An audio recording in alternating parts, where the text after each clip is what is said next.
Okay, so to start, I just want to review a theoretical background to breathing and airflow and those lung volumes and vital capacities and lung capacities. So essentially we understand the mechanism of respiration, that the muscles that help in respiration, in this case the diaphragm and the external intercostal muscles and the accessory muscles, including the sternocleidomastoid, the mystoid. Those muscles are the ones that are employed in respiration, and essentially when the diaphragm contracts and relaxes, it increases or reduces the volume of the thoracic cavity, and when that volume changes, it creates either a negative pressure when it's increasing, and it creates a positive pressure when it decreases, and by then that mechanism allows air to go into the lungs and causes ventilation. I know we already know all of those, but just to check that with the external intercostal muscle and the abdominal muscles and accessory muscles. Now, something that we may just need to reflect upon is the concept of resistance to airflow, because in the course of this experiment we'll be talking about airflow. And when we talk about airflow, we are looking at the change in pressure between 2 points and the resistance. So during the experiment we'll have a look at that, but suffice to know that when there is an increased resistance, the flow of course would be what? Reduced. Is that not? Yeah, so, and when the resistance is less, the flow will be more. And of course we can recall that at the upper part of the respiratory tract there is more resistance, and so the flow will be more turbulent and will be less, but the resistance also reduces as it goes deep through the respiratory tree. So that's just what I've just said. Essentially, the mechanism of breathing, which I said earlier on. Please pardon me if I'm moving too fast, but you can stop me. Too fast? Yeah. Okay, thank you. And this is the unit that we are using for this experiment. Essentially, this is where I want to pause, and this is where I'm coming to. So when we breathe normally, the rise and fall of the lung volume is what we describe as the tidal volume. Then from that position, so this is what we see here, the usual rise and fall. And from the tidal volume, if we breathe to the highest capacity that our lungs can take and breathe in, that is the inspiratory reserve volume. So it's more like going into the reserve. And if that is reflected for expiration, that is the expiratory reserve volume. I know we are, of course, very familiar with these things, but just to revise that we have inspiratory reserve volume, the tidal volume, expiratory reserve volume, and residual volume. Of course, the lungs cannot be completely emptied. Yeah, so that's the residual volume. The next thing is capacities. So lung capacities, if we combine one or two volumes together, that gives us the lung capacities. So if we look at the the tidal volume and the inspiratory reserve, okay, and we can see that together with the first expiratory volume, which is the first vital capacity in the first second. So we'll look at that for 1 second. We'll also look at that for the ratio between FEV1 and FVC ratio. All of this we will check, and essentially what's the target is for us to be able to identify restrictive and obstructive conditions of the lungs.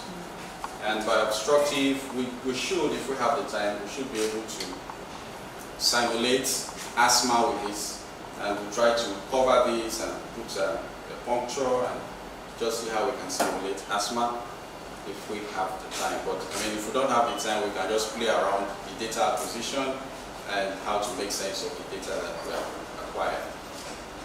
Right, if you would permit me, then I would like to stop the introductory section here. But do we have any questions? Was there something that looked too fast that I jumped over? If you have any questions, you can let me know. We need to jump to the experiment. Straight to the experiment. Thank you. So can we have a volunteer? Can somebody just volunteer to... Perfect, thank you so much. Oh, he's been so reluctant to be volunteer. I don't know why. Quiet. I just had to volunteer. Yeah, because my own values are not so good. I have to keep that confidential. Thank you very much. Well, I didn't mention that the volunteer will be able to so thank you very much for coming, and there is a little token where you say thank you for being a volunteer. Right, so we want to perform the pulmonary function test on our volunteer. We want to measure and analyze the PFT, such as the force expansion volume in 1 second. And we want to appreciate how it feels to breathe with constricted airway. Well, I've said that for this lab chart, it is self-explanatory. And I may want to take the risk for somebody to come and run the test, but we'll definitely spend more time. Can we agree to that? Yes. So somebody should come here and do the procedure? Continue. I should continue. Perfect, good. Right, so we are moving on. Just to, stimulate our thinking, I want you guys to direct me, because I deliberately skipped this when I was doing the introduction about static and dynamic categories. So we can play around with it, and from here just understand what it means. Now we have to drag and drop and look at which of these parameters. Yeah. So tell me where I should take this one, first or second? First. Good. Where do I take this to? Where do I take this? We are not sure, so should I throw it away? That's a good idea. Okay. No, it's dynamic. You change it. Right. So what about this? You change the time. What about this? Static? Static. Residual volume? Static. Tidal volume? Dynamic. No. Dynamic? Vital capacity? Dynamic. Dynamic? Any objections? No, check. It's only tidal volume of the Yes? I think the vital capacity and the total volume they should be static. Okay. Well, if I put it there and everyone fails it, I hope you know who is responsible for it. I'm just joking, please. And if he gets it, if everyone gets it, it will help us to just provide a little bit of insight why it is that. So let's take the risk. It's about taking risk. So let's take it. And also the first is We missed that. Right. So would you just want to tell us why you have moved this and this? the static ones, they are just measured the volume you will get if we breathe normal, or we breathe access to normal breathing, Yep. regardless of time. Right. But for example, for the first expiratory volume is the volume that you need exhale forcibly after maximum inhalation in a given time period, maybe in 1 second, that is FEV1. And Right. if it is more than about 6 seconds exceed the FVC. So essentially, the difference between these two is that one has time factor in acquiring it. So that's why we see static and dynamic. So that's the answer for what we find here next. Now we're going to look at the setup, and this is a very good thing about ADInstruments software. Nothing is hidden. Even if someone is a novice, you can play around the configuration. Well, I have done this while waiting, or else I would have loved somebody to come and watch this video and follow through with the video. So that is the Power Lab unit, and we have a spirometer pod here, which is a signal conditioner, and that's what is connected to the Power Lab unit. The spirometer pod is then connected to a flow head, and you will see that in a moment, with connecting tubes.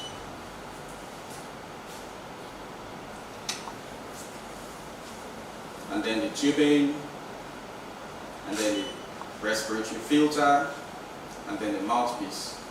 Well, I have one for myself, and these have not been used, so for the 3 groups I've done with 3, so you can use one per group. I have an extra one that a gentleman that was here with me while waiting used to check the system. Yes? Any question? No, this one. Good, fine. So that is how the setup is, and there's also pictures for what we have done. So we have the spirometer port, the flow head, the port tubing, the filter, and the mouthpiece. So sir, if you want to take one of the mouthpiece,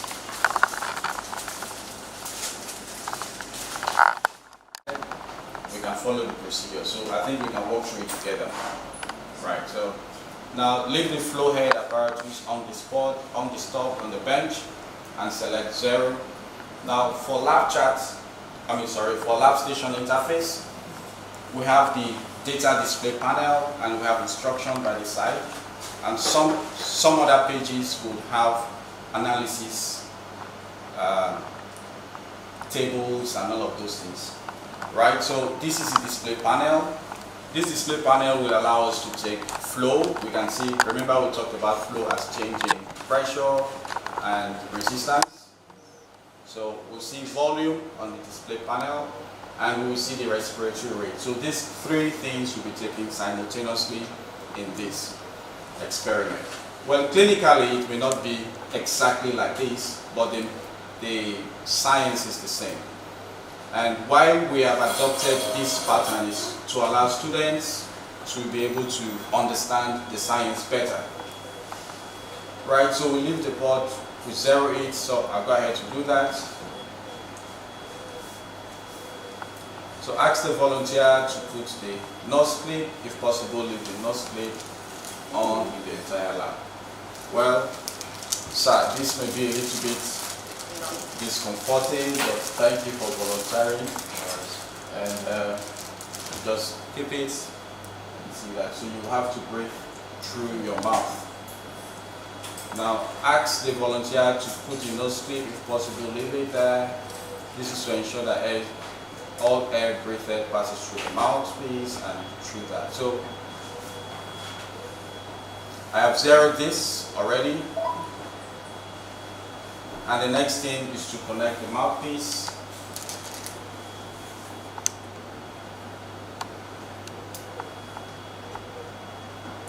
Because we are instructed that we should start recording before we connect the flow head. So I'm going to click on start. And we can see the readings on display without any signal. Then you can connect it.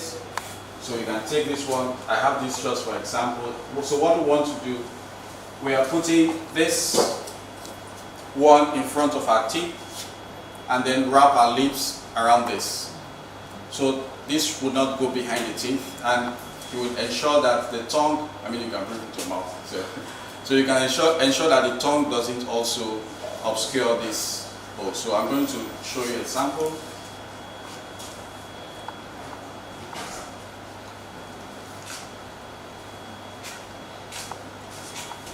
Perfect. Thank you. So you are expected to breathe normally and just get used to it.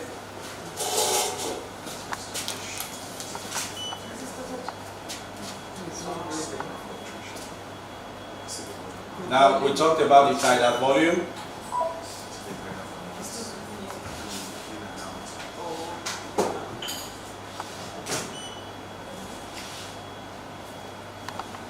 Yes, there was this week when we faced with the students that it don't look like the children. Look small.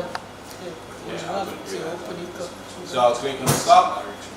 Thank you very much. So, well, we can do the auto scaling. We can do auto scaling from here if you want to. And that shows us I know it's quite difficult to breathe normally when you are asked to breathe. But when we often forget that we are breathing anyway. But when you get the consciousness that you are breathing, then some of the things will change. Essentially what we are doing here is just to get the system accustomed with what we want to do. So we have not started the experiment here. So we have zeroed the inputs, and we have just done this. And when the volunteer has become accustomed to the apparatus, we click stop, and which is what we did.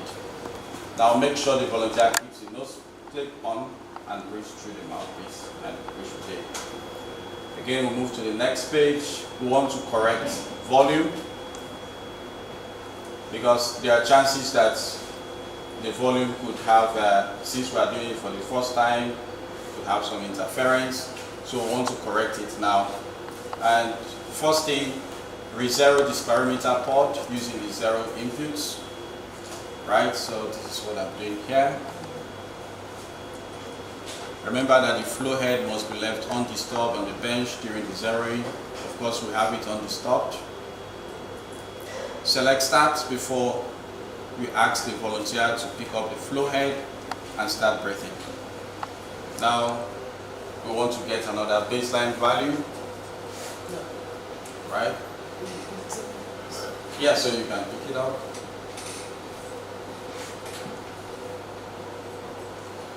Start breathing,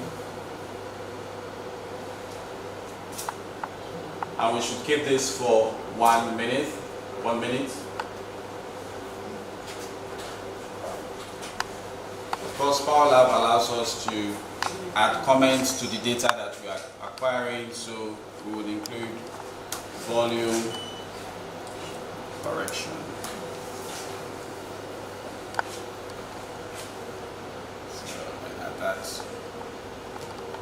We have our time at the x-axis, so this is 40, 45.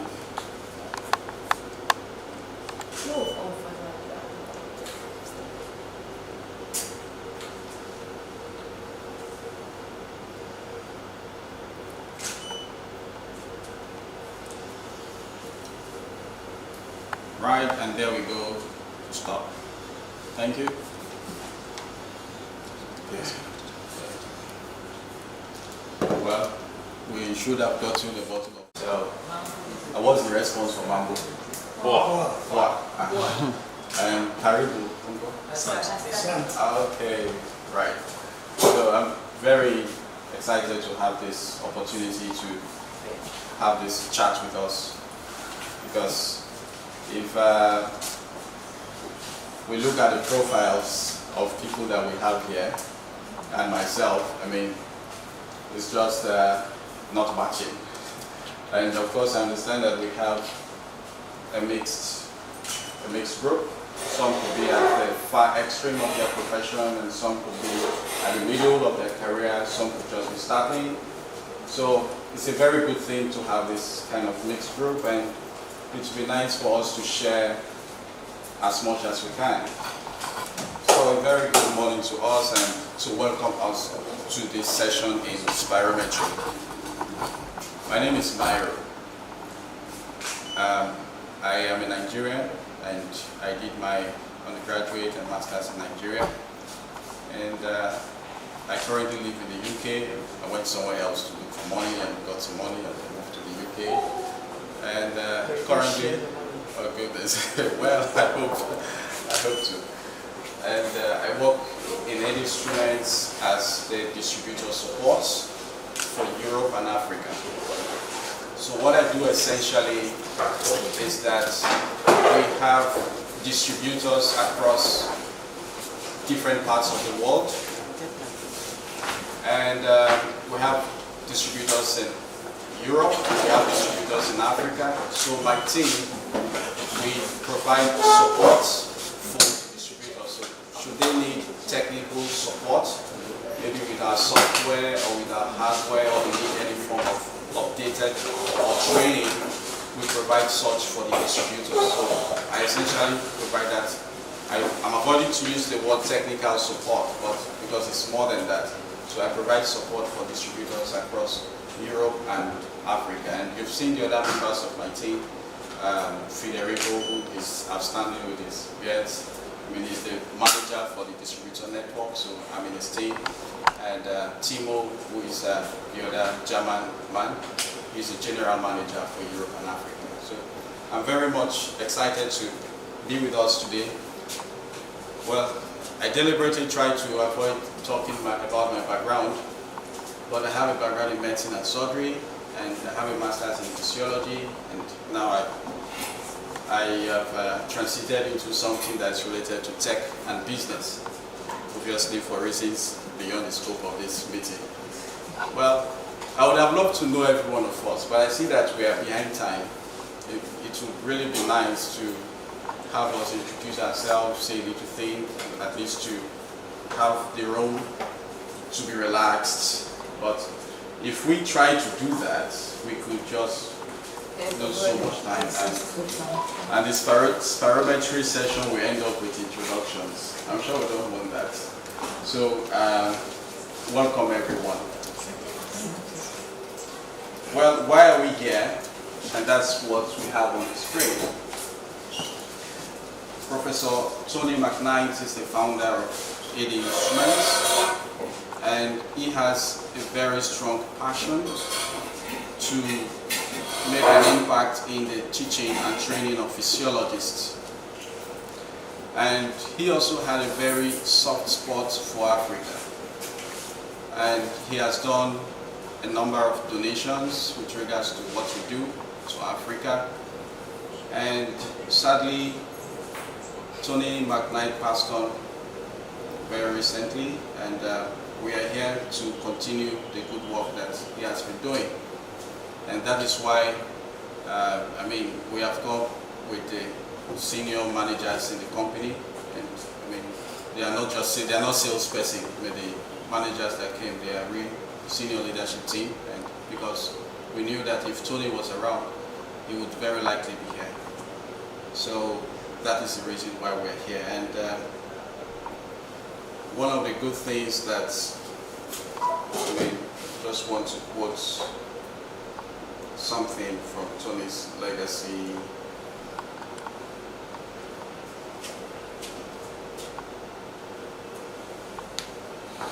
So you can just find that on the screen, that he has this soft spot for excellence and innovation. In fact, he wrote this collection of physiology that is called Understanding Your Physiology, and later on transposed it in such a way that it will be an active learning platform that allows students to drive their learning process. So that is the reason why we're here. And today, of course, we want to have a look at spirometry. Well, maybe if for the purpose of this discussion, if we can just put aside what would bring walls between us, between you and the person beside you, or between you and me, if we can put that aside. For example, if you notice, I introduced myself without a title, so sometimes title can be something, or your location, where you have come from, or your preferences and all of that. If you can just keep that aside and have a unified mind that we are here to learn physiology, because I know that we are a diverse group, so we can interact very well. I would like to start by talking about what is ADInstruments and what is a power lab. Can I ask if any of us is new to the power lab? Is there anybody that is new? So I can skip that because everybody knows the power lab. Is that so? You can give the introduction. Okay, overview, thank you. So now the ADInstruments is a world-leading provider for hardware and software technology for education and research. And we provide the Power Lab system, which is the hardware. We have the Lab Tracks, which is the software that allows for active learning in education, but for research, the software allows for data acquisition and also for data analysis. So that is that. The Power Lab unit essentially allows multi-parameter data to be acquired. So if you moved at the end of the day from this room to another room, you will still see the Power Lab. But the difference will be the kits that comes with it. So for this, I have the spirometry kit. When you move to EEG, you will find the EEG kits connected to it. And when you move to ECG, you'll find the ECG kit connected to it. Now, of course, we have kits across different systems in the body that you could do our experiments with. I hope that is brief enough. What you have on display is the lab chart interface. So this is our software interface. I mean, if I wanted to open this, I would come here. You can see that it has an icon on the desktop, and just double click like you would open your PowerPoint or any other software that you have. Or The ND we have to buy it, is it? yes. So the software, when you buy a system, the Power Lab system, it comes with the hardware and the software. It is sold together. So with the software, you can see what the hardware is acquiring on the computer. Now, so I've opened this is a lab station teaching software. So I've opened the lab station software. And it may be new to some of us, but just to mention that it contains instructions to help the participants, in this case, very senior professionals. The icon itself is explanatory. Exactly. Very well. Thank you. So it is self-explanatory. It gives you the direction. It provides a background data. So this is the test we want to do today, is spirometry test, and I've opened an interface to provide a background to this. So please pardon my timing. I mean, we are 3 hours behind. So can I assume that we started at 11:15? And we can work towards stopping at 12:15? Because we had intended for 2 hours, but obviously running late, and let's see the little that we can do. This is a region selection, and this is point selection. Of course, in case you don't know it, if you are the first time user of Lab Station, you can click on this and it shows you what the comment panel is, and then you look for it here. That is it. Now let's assume I'm a first time user and I don't know where compression buttons is. So since it's in blue, I'll click on that and I'll find the compression buttons. So you can increase or reduce.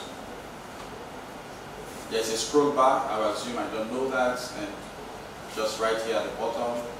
So we can essentially move back to where we started and move forward to the scroll bar.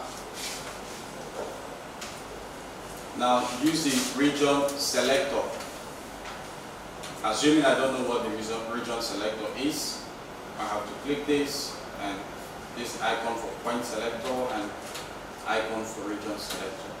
We will need all of these tools when we get to the point of analyzing the data that we have acquired.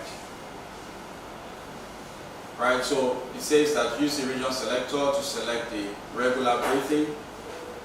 Right, so this is the region selector. It has appeared now on the data panel, and I want to take it for the entire regular breathing, which is now being highlighted. Right? Do not select the areas of zero flow at the beginning. Of course, I didn't do that. I mean, I just skipped it because I already knew. So you can see that this is where the area where it was a zero flow. Now, at this point, we want to calibrate the spirometer and we'll be ready to take data.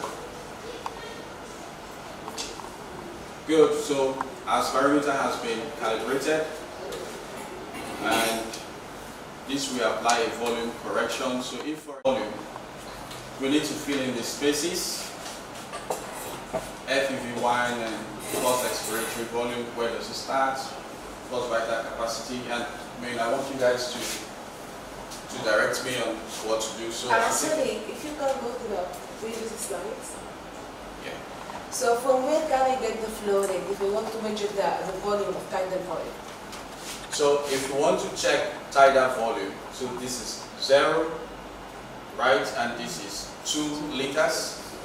So somewhere in between would be 1 liter, and if you come less, it should be 500 mils. And of course, if you want to make that clearer, we can increase it so you can see where 1 liter is. So just in case you want to actually see the 0.5, so you can see It should be that. much more clear. Yeah, so it's just about adjusting the display, and of course we know the value of tidal volume. Just want, maybe we just need to check if Dr. Ozone is within what is expected, and congratulations, it's within what we expected. I think this is clear enough. Can we go on? Yes. Perfect. Right, so let's play around this. We have acquired, let's assume we've acquired the data that looks like this. Where do we, right here? No. Right here? Yeah. Good. So, it's a way of regression that inspiration is positive waves and expiration will be negative waves. So, this is a negative wave. I mean, if you want to look at it here, so when our volunteer was inspiring, we have a wave that goes up like this. When it's expiring, it comes down like this. And if from this point we want to check how the maximum volume that it would have when it expires, we'll have something that goes up like that. Right, so we will see all of this in the course of this presentation. Now let's assume that we have asked our volunteer to breathe from the tidal volume level to expire to the as much as he can. So let's say we have asked him to expire as much air he can expire from the lungs. So from breathing in, out, and asked to expire further. So are we going to get a more positive reflection or more negative reflection? Negative. Right, so where does that start? There. Right, so we can see that this is around the tidal volume where we get our data. So from here, there's a force from the level of tidal volume, the force expiration starts here. Now we want to look at FEV1. So that is the force expiratory volume in the first second. Where do you think that would be on this? Right here? Yeah. Good. And we want to look at FVC, that's the, obviously, the last man standing. And again, if we remember what that means, that is when from tidal volume, the normal breathing, then you take a maximum inspiration and then blast it out. Right, so, and then we'll check all of those. Just to check our answers.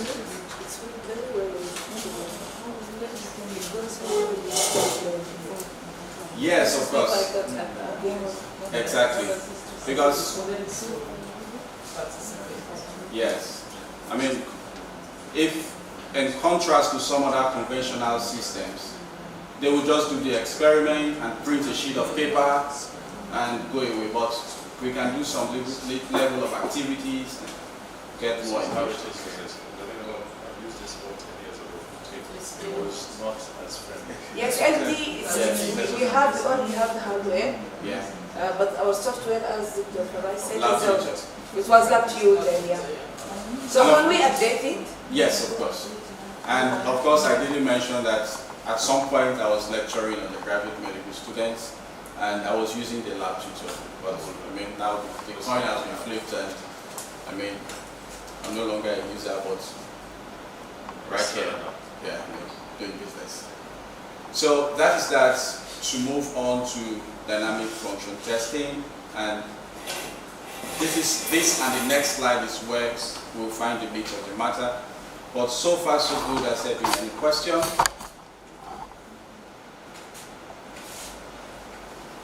The only problem is that the subject is having to struggle to maintain that airflow. Okay, well, I'll show you. I just didn't click It should that. have a support. It should have an Yeah, independent support. so the support should be like this. This is the way to put it. When you get tired of doing that, that's You why. get tired. You should have a support.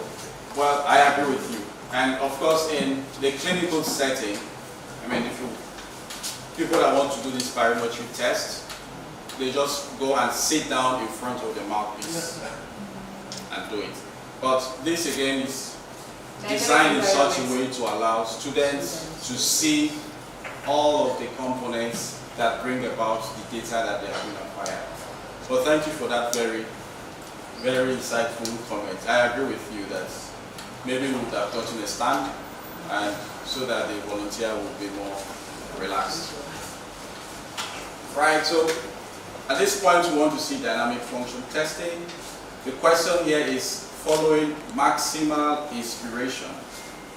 How long does it take to expire as much gas as possible from the lungs? So we want to take in maximally and then breathe out, empty everything out. How long will it take? So that's what we want to check. Somehow along the line we will see the relevance of that in checking the lung functions. Because some people will take longer time, some will take shorter time. But this software will allow us to see how that comes about, because we'll see the timing and all of the recordings alongside. The answer to this question gives us important information about the person's respiratory function. So the first thing we want to see is how long it will take to expire all of the air out of the lungs. Then we will now, from that, we will check what happens in the first second. Is it making sense to us now? Yes.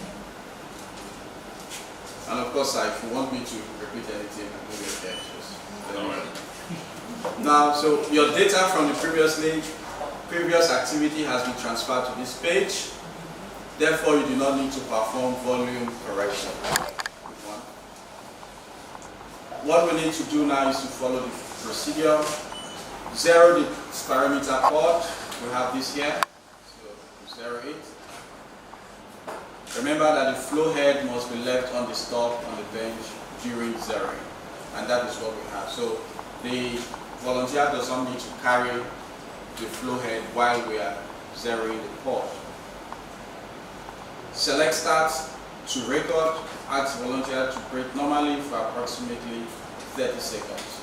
So he will get set, and I will start, and then you would get it connected.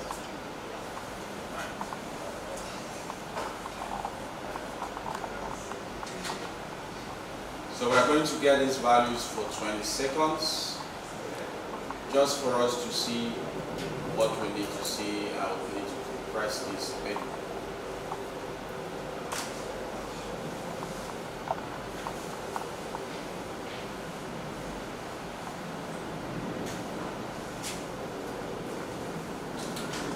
Now prepare FVC comment, so I have to put FVC here, FVC procedure.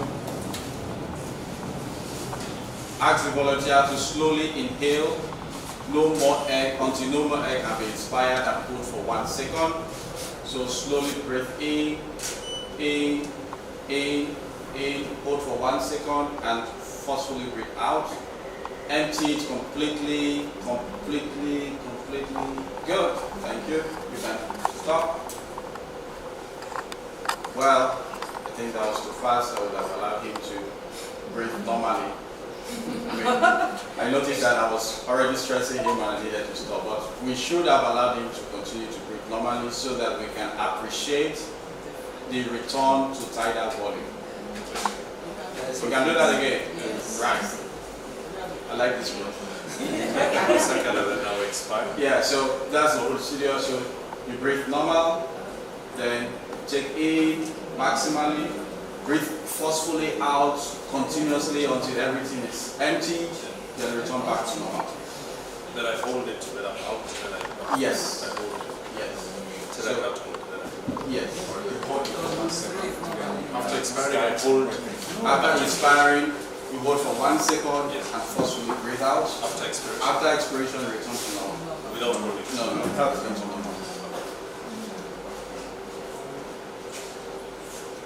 Right, so start breathing.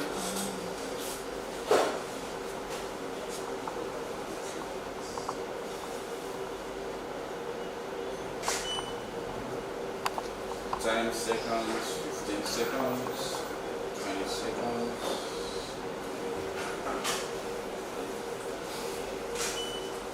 So now breathe in, maximally, slowly, steady, breathe in. Hold for 1 second, forcefully out, and continue to breathe normal.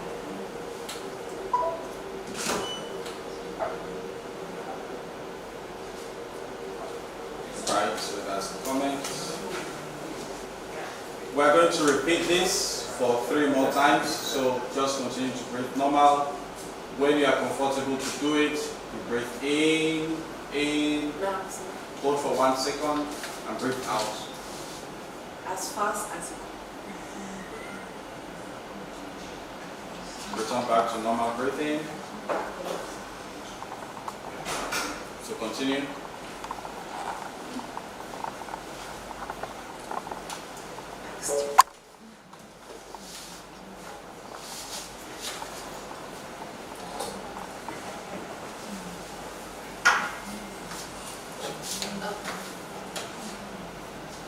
All right.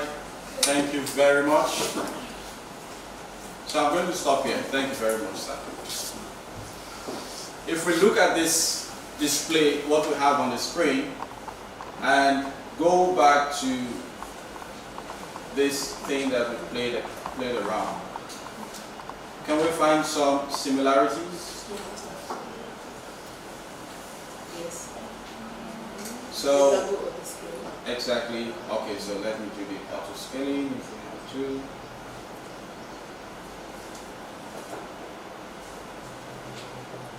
Right? And let's see, where do we have the maximum expiration, like we checked? The trough. Is that correct? Okay. And if we want to check the volume, where do we have the maximum volume? Inspiratory volume, right? And recall that we checked from this, we checked the FVC, is that not?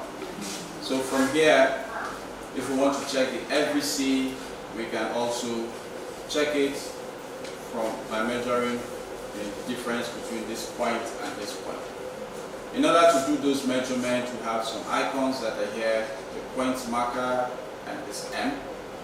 But I think it should be good for us to walk through it together. Is that okay?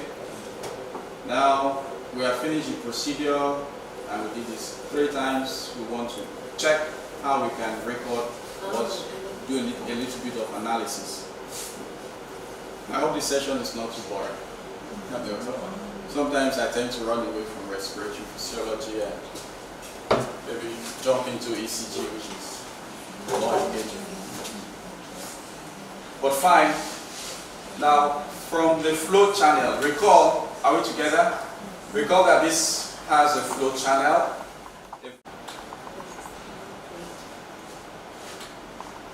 Right? 1.98. So we better go back to 2.29. Alright, so I can call that when I click. Can you see where I'm clicking on? Yeah. So when I click on this, it takes a scan. And the value is there. I know what to do, but let's read through it together. Now, place the point selector on the peak maximum value in the flow channel. This will display the PRF in the flow value panel. In case you don't know what value panel means, if you click that, you will get a direction. Right, so, I mean, there's some noise there, and it seems we picked it at the highest point of the noise. I mean, this kind of zigzag thing, we call it noise and tracing. Yeah. So, but let's work with what we have to save time. So, peak inspiratory flow, we have it at 2.1 liter per second. The next instruction is to check for peak expiratory flow.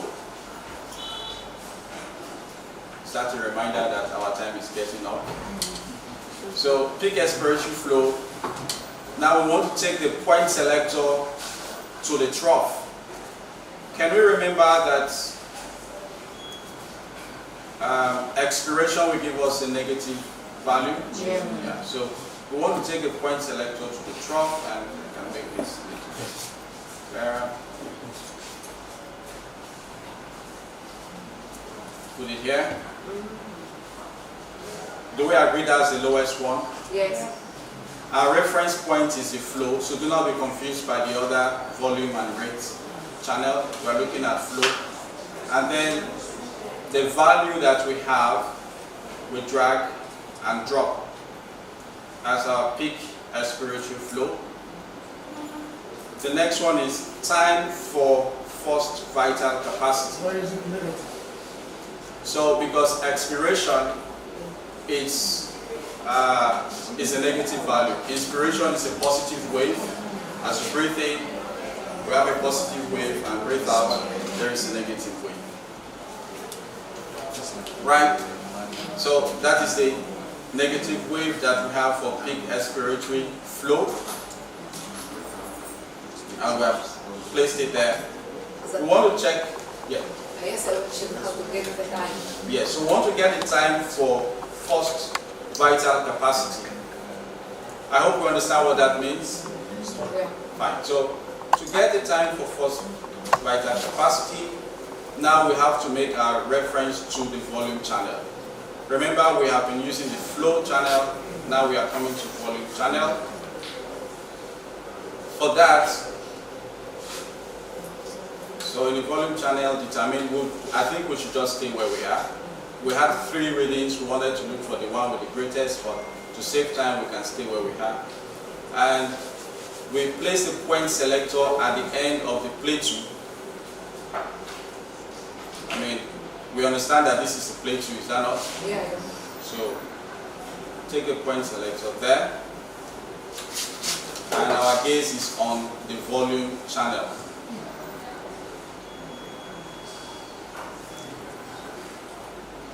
So just before the stick crease. Good. Are we together? That is one. Then the next thing we need to do, we need to place a marker. So we want to compare change. So we need a reference point between one point and another point. So we place the marker at the point of maximal expiration. Can you remember where we selected as maximum expiration the other time? Yeah, so we take, this is the marker M here, and we are dragging it. It has a small black dot. Don't know if it's showing there. Yeah, perfect. Can we agree on this spot? Yeah, so when we keep this, the system will measure the difference between this point and this point. Does it make sense to us? Yeah, you do it by its own. Yes. Just So- have to have the marker and the point. Yes, the pointer here And and the marker here. We get the time difference. But in case you want to look at it manually, you can see that this is 1 minute. This is 105. I can just extend it to, I can keep extending it so we can have smaller values. But the system will give us that. And we have a negative value because it's reading it in reverse. So if I move the marker up here and move this one down, we'll get a positive value. But let's follow through and see why we have done it this way. Right, so the time to expire all of the air from highest to the minimum it could get. Sorry, now I'm jumping the instruction, but it's good for us to follow the instruction. Good, sorry. This should be taken here, right? And you can see this icon that needs change. So we're looking at a reference point, right? So we're through with this volume channel. Enter the values. That's what we've just done. First expiratory volume in 1 second. Can you remember that we can check this for the first second? Right, so in order to do that, we leave the marker, the point selector where it was. We take the marker 1 second to the right. And just in case you don't know how to do that yet. Yeah, I need to ask you how to do it. Exactly. So just in case you don't know how to do that, you can click on this and it will show you that this was where we have our point selector. and this is the marker we want to look at 1 second to the right. So this change in time is in -1 second. So you can use this panel to look at it. Or we can use, we can extend this one. Okay. So such that we have 44, 46. So between 44 and 46, we know it's 45, is that not? So it's now for us, pardon? So what I meant is, this is 44, therefore this point here will be what? 45. This is 46, so this point will be what? And this is 48. So we can identify, we can estimate 1 second because we want to check something in the first second. So now we can look for where we have our marker because I've just altered it. Good. Now we can see that our marker was here, and if one box is 1 second, it means that we need to take our marker here. Do we agree? Yes. Good. Right. So I mean, this is very little fraction there. So pardon my inaccuracy, but yeah, try that again.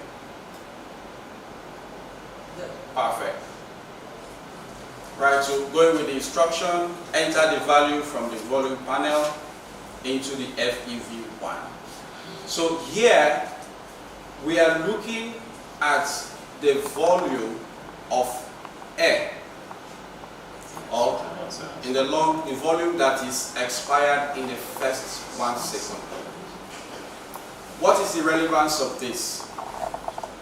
For individuals that have obstructive lung disease, the volume that is expired in the first 1 second will be impaired. So will it be increased or will it be reduced? Good. So that's the first thing we're looking at, and we have been able to extract that particular value. Right? Pardon? How to get? Yes, so that's the next one. So first expiratory volume in 1 second. Or did I skip something? Yes. So the first vital capacity, again we're looking at volume. In the volume channel, we want to determine what we're staying with this particular reading. And take this to the plateau.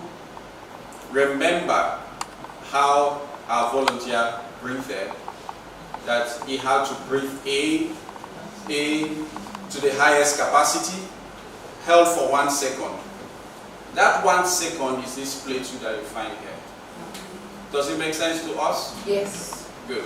So we want to put this on this plateau. That's because that is the volume as of the maximum inspiration. And remember what first vital capacity means. So we want to work that out. We will take the marker to where he had the maximum expiration, because we want to look at the difference in volume from where there was maximum inspiration and when there was maximum expiration. Does it make sense? So that difference is what we want to look at. So this marker now, we take it to the trough, the lowest. Well, do we agree with me that it's around here? Yeah. Good. We're looking at the volume, but going with instructions so everybody can follow. We need to enter the value from the time and volume value panel. So when they talk about this is flow panel, if you want to take reading, this is volume panel, this is time. Right? So the first vital capacity would be 4.4. Oh, so they were. And yeah. So I hope we can make some sense. Are people waiting outside? Understand? Are people waiting outside? Yes. For how long? That's from the other section. Sorry? No, I've been waiting here for like 10 minutes. Okay. You are attended. So you're through with one session? We've come from ECG. Oh. My sincere apologies, ladies and gentlemen. I mean, I didn't notice that.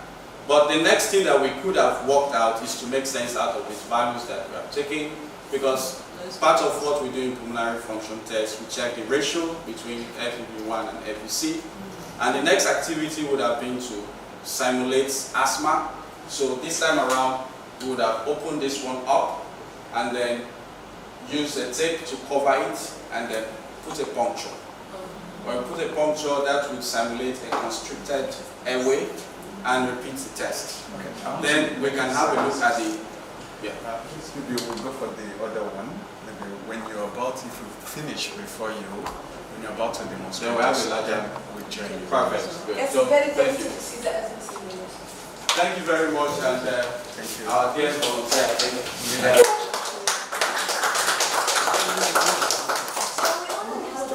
How can we find the So let's yes. look like this. lady from